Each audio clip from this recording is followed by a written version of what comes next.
please subscribe to this channel, and you'll get notifications on more videos that we put out.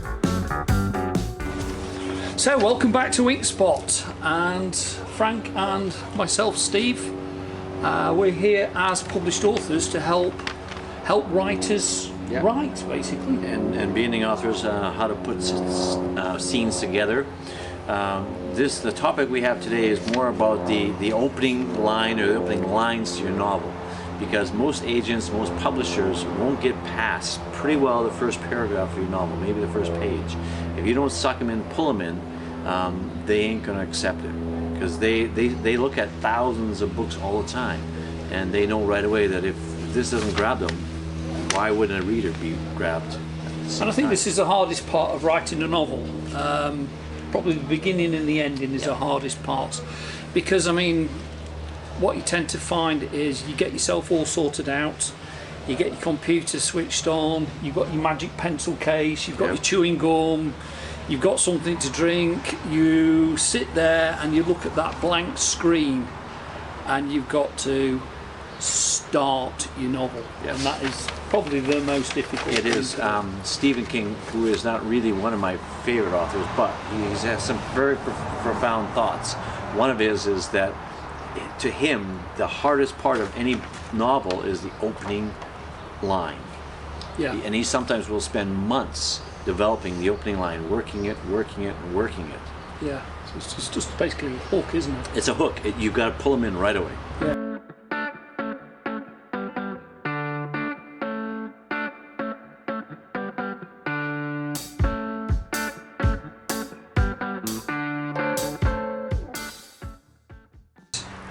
Marion Keyes, that's the one. Her books are so brilliant. Her openings are brilliant. Yeah. She says very little, but it just paints a picture in so few words. So there's one here that I picked up from The Mystery of Mercy Close, the way that novel opens, and it's just simple. I was thinking about food, stuck in traffic. It's what I do. It's brilliant. Yeah, but look how easy that opening is.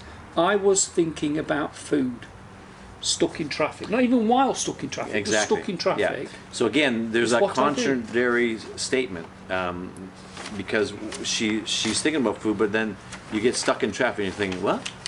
And that's kind of one of the things that is good about an opening line, is that you want to do something where the reader's going to go, hey, what the hell is going on here, right? Yeah. And then she comes back quickly with, well, that's what I do. And the first thing is, it's like when I'm stuck in traffic, I'm thinking about food, so you can relate instantly to the yes, book. You can relate to that person. Yeah. Because a lot of people probably do the same thing. Oh, wow, I'm going to be late for dinner. What have I got for dinner? I don't know. Yeah. Right? But it's not wordy, it's crisp, it's just straight on the ball. Yep, I like that. That's quite good. It's good, isn't it? In our family, there was no clear line between religion and fly fishing. So immediately, I like that. Yeah, the contradictory statement, and because you're thinking, well, obviously they regard fly fishing as a very, religious thing. And the clever thing with that is there was no clear line. So that clear line links to fly fishing. Exactly. Or fishing in general. Yep. Yeah. Kind of clever. Cheryl's mind turned like the vanes of a wind-powered turbine, chopping her sparrow-like thoughts into bloody pieces that fell into a growing pile of forgotten memories. No, don't like that. No. Too wordy, too much description. It's the forgotten memories and the chopping of sparrow-like thoughts. Yeah, there's a picture I get is of somebody cutting up a bird, and that's not good. No. So this one, as he told her that he loved her, she gazed into his eyes, wondering, as she noted the infestation of eyelash mites, the tiny deodicids bearing into his follicles to eat the greasy sebium therein, each female laying up to 25 eggs in a single follicle. causing inflammation, whether the eyes were truly the windows of the soul, and if so, his soul needed regrouting.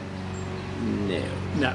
I think somebody knows a little bit too much about eyelash mites. Yeah, way too much. Way too much. And if you're going to open that up, it's... Ugh. I think that's another thing though, it throws up a point where, to my mind, the person that's wrote this is trying to be clever. Yes, good point. I like that. And therefore, in trying to be clever, they're over the top of their readers. Yeah. I know all there is to know about eyelash mites. And I'm going to let you know right away. And I'm going to let you know. I'm going to let you know about my superior intellect. Yeah. And you can bow and kiss my feet in. Basically, and most readers will have no idea, and nor probably even care if it's supposed to be a romance novel. Then just get into staring into his eyes and say something about his eyes, how they draw you in. Yeah. And the other thing is the mites take away the fact that the person's dead. Yeah. It's twisting away from it in a direction where, I mean, what is it, a book on eyelash mites? Exactly. I think that was actually supposed to be a romance novel. Might be the next Pixar movie. Eyelash mites. So this is quite a famous book. A lot of you will probably know this one. Mr. and Mrs. Dursley of number 4 Privet Drive were proud to say that they were perfectly normal. Thank you very much. So that is I like that because right away it grabs your attention in the fact they're saying that thank you very much that they're perfectly normal, but you obviously know that they're not. Yeah. You know. Yeah. It's a good opening. Very good opening. I like that. Okay. So very famous opening line. A lot of fairy tales are done to this. You've probably heard this a dozen times. So it's a very common opening line, and it just simply goes, once upon a time. Once upon a time. What's the next bit? In a far, far away land. In a land far, something far off, isn't it? It's Some never near. Fairy tale, blah blah blah. You never go once upon a time somewhere near. No. Or somewhere about. It's got to be far, far away. Yep. And you know, for hundreds of years, probably thousands of years, it's worked because we've all grown up with the quintessential fairy tale. Yep. And they always start as once upon a time, as they always end with. And they live happily ever after. Indeed. Once upon a time, there was a woman who discovered she had turned into the wrong person. So that's kind of interesting. I'm thinking, well, how is she wrong? What's going on with this woman that she thinks she's the wrong person? The thing that says to me is once upon a time there was a woman who discovered she had turned into the wrong person. The next thing the reader is going to ask is why? How? Good point. Yes. Questions. Yeah, so questions. So those are good questions. Yeah, so it's pulling you in.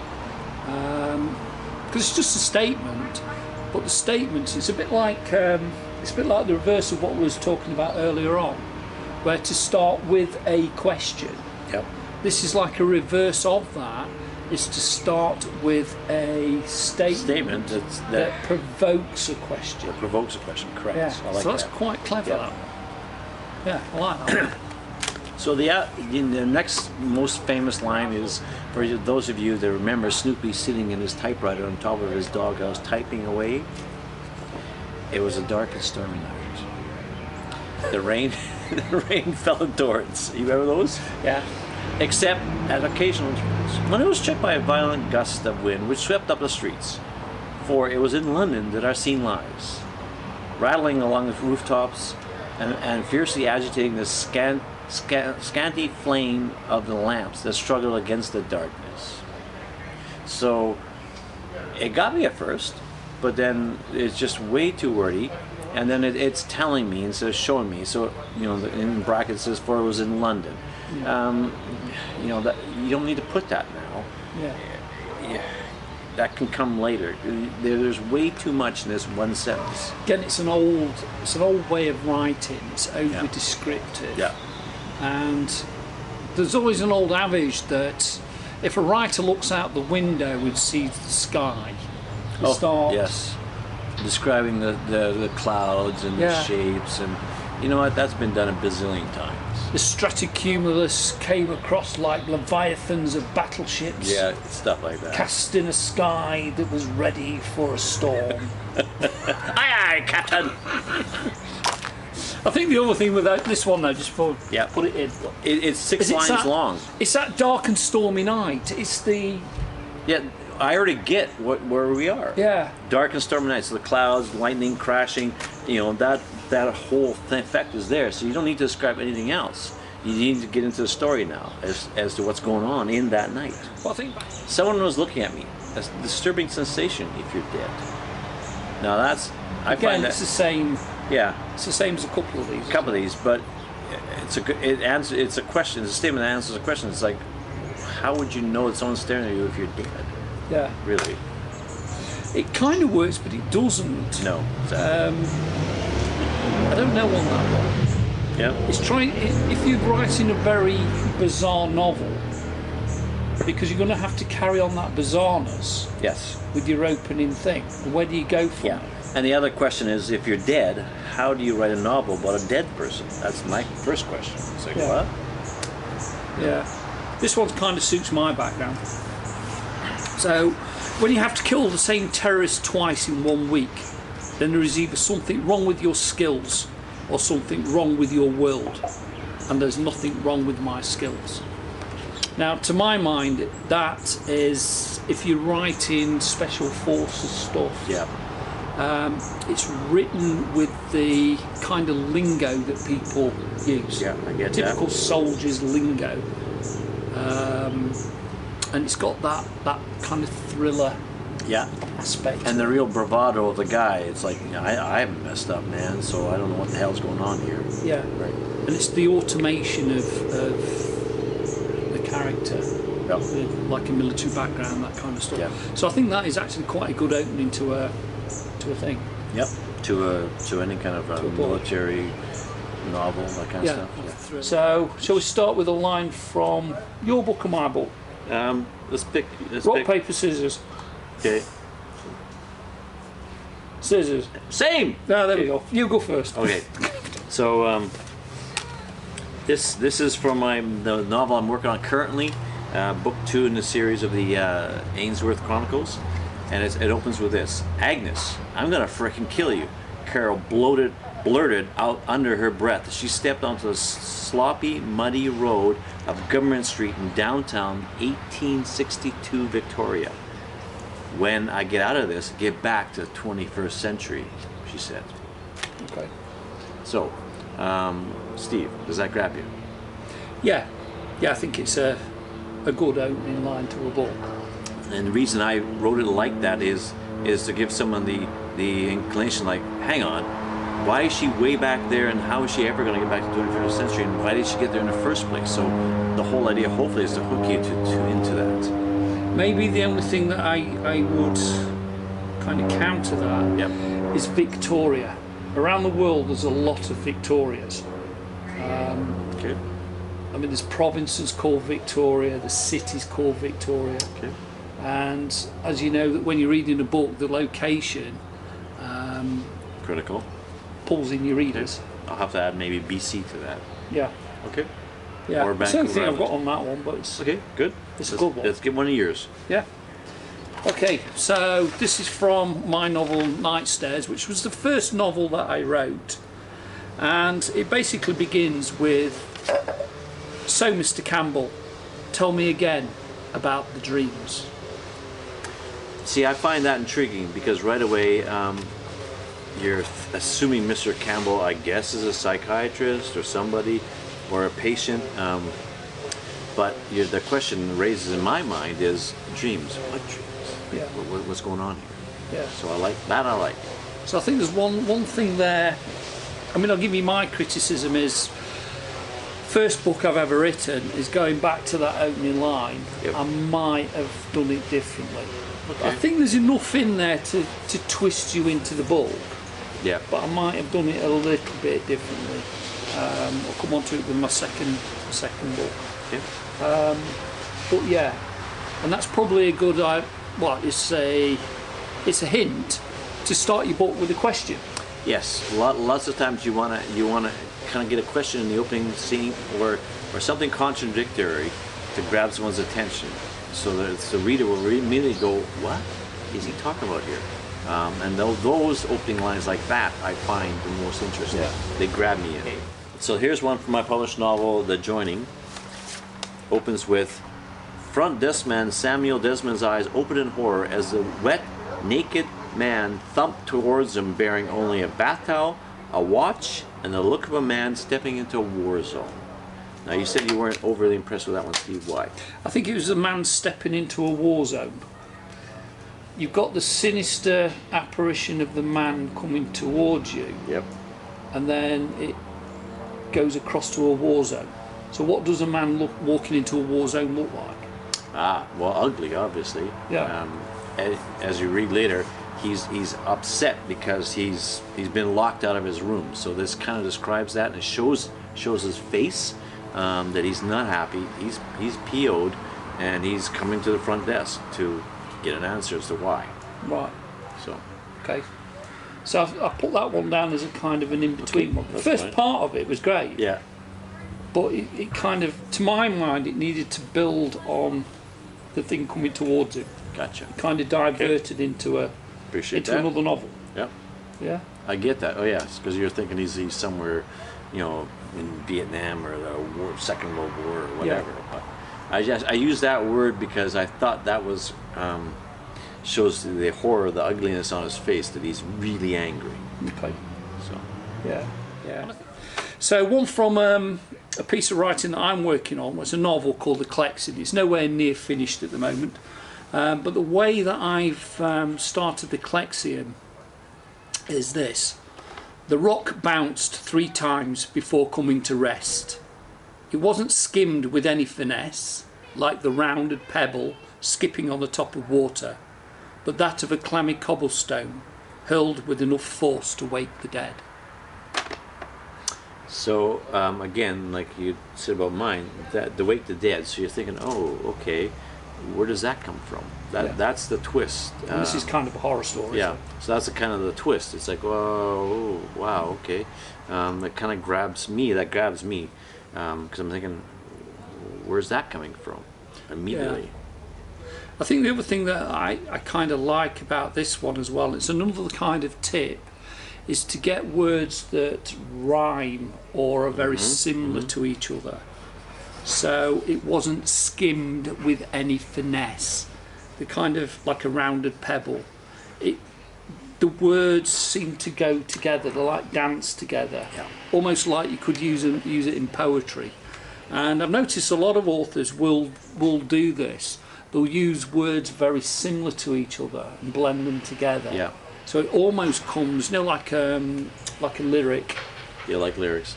The other thing that does is it shows you, not tells you. A lot of people will open their books with telling you stuff instead of showing you, and that's very passive. Whereas showing you, you get this image right away of you can see the rock bouncing across the water. Yeah. Because we're showing you what he's doing. Yeah. So. Yeah. So just to wrap this video up, what it's kind of shown is that that opening line, the opening paragraph in your book is absolutely paramount. Yep. Now you can overthink it. Yep. A lot of our people here, there's a lot of overthought openings to books, when the most grabbing ones are the most simplest. The simplest and ones that also say something contradictory, maybe a question, but something that makes the reader go, what? Yeah. What's going on? You've almost got to describe a hook. Yeah. And the hook pulls you in. I think that's the whole idea. You need to have an opening hook to grab someone's attention. And I think it's like a cause and effect. So there's a hook, and then you're thinking how, why, who, what comes next. Yeah. And it's very, very simple. Say the easiest ones are done in one line. One line. But what we invite you to do is go down to your local library, or go down to your local thrift store. Thrift stores are fantastic. They're probably better than your libraries. Yeah. Because that's where you've got this massive kind of, usually shelves and shelves and shelves full of people's novels. Yep. And ask yourself 2 questions. Number 1 is what's your favourite author? And then why are they your favourite author? What makes you pick their books up? And you're hooked in, and you're going to buy the next book and the next book and the next book. As soon as I write something, you're clamouring for that book. Yeah. And then go down to your local thrift store and just look through authors, whether they're well-known authors, multi-million-dollar selling authors, or just your kind of indie publishers, your local indie publishers, and see how they are opening a novel. A novel, yeah, absolutely. Yeah. Because the more you read about that, the more research you do on opening lines. Again, like I said earlier, the publisher or your agent that you're giving your book to, they probably are only going to read the opening paragraph, maybe the opening page. Yeah. And if it doesn't hook them and grab them, they're turfing it, because they have to sell. They know what sells and they know what grabs people. And if it doesn't grab them, it ain't going to grab your average reader as well. Yeah. That's it. So, please subscribe to this channel, and you'll get notifications on more videos that we put out. Yep. And I say, this is kind of a little bit of an experiment, isn't it? It is, totally. And we're just trying to find ways of helping writers at home that might be struggling to come up with ideas. Yep. Beginners. Because we've published our own books. Yep. We've kind of gone through it, and we're not experts, but we understand the pitfalls. Yes. The kind of hollows that people can get stuck in, and it's quite difficult to get back out of. Very. So, as I say, please subscribe, hit the like button, Down here. and please comment how Lots you of find comments. these videos, what you think an opening line is, what you think a not so good line is. And if you have any questions, I guess ask questions, we can answer those for you. Glad to answer them for you and help other writers as well. And we'll see you next time. Next time. Okay. Hasta la Bye-bye. vista.